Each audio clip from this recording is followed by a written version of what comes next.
Alam nyo ba, bilang OFW, eto na lang yung libangan ko, ang pag-vlog dito sa Abu Dhabi.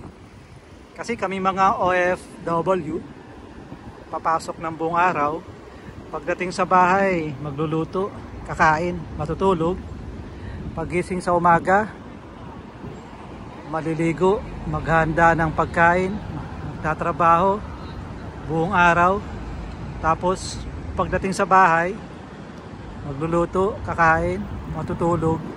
So, ganun na lang yung buhay namin bilang OFW dito sa Middle East. Kaya nagpa-vlog ako, libangan ko na lang ito. Ito na lang yung nagtatanggal ng stress ko, nagtatanggal ng pagod ko. Yung salita ko ng salita, kausap ko yung phone ko, kausap ko kayo bilang subscribers ko, nakakatanggal na ng yun, ng pagod, nakaka-relax. So guys, huwag niyong kalimutang mag-subscribe at huwag kalimutang pindutin yung notification bell dyan sa baba. Support para sa ekonomiya natin. Ayan.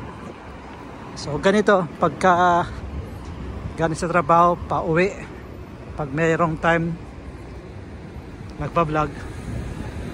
Pagka mayroong time, salita ng salita.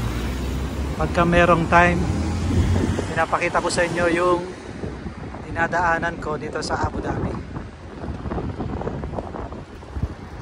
Maganda-ganda na yung panahon, nagbabago na yung panahon. Sabi nila tapos na nga daw yung yung summer dito, Sohel na.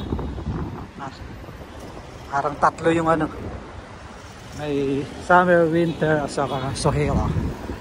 Pero mainit-init pa rin lalo na pagtanghali.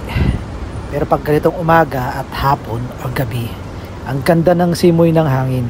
Yung parang warm siya. Tapos ang sarap maglakad-lakad. Ayan na. So malapit na tayo guys sa bahay. Sige na guys, uwi na tayo.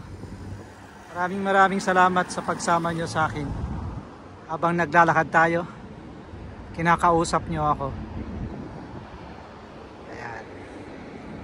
Tutuwa ako kasi maganda na yung panahon, hindi na masyadong mainit. Ingat kayo lagi guys. Have a good night ahead sa ating lahat. And God bless.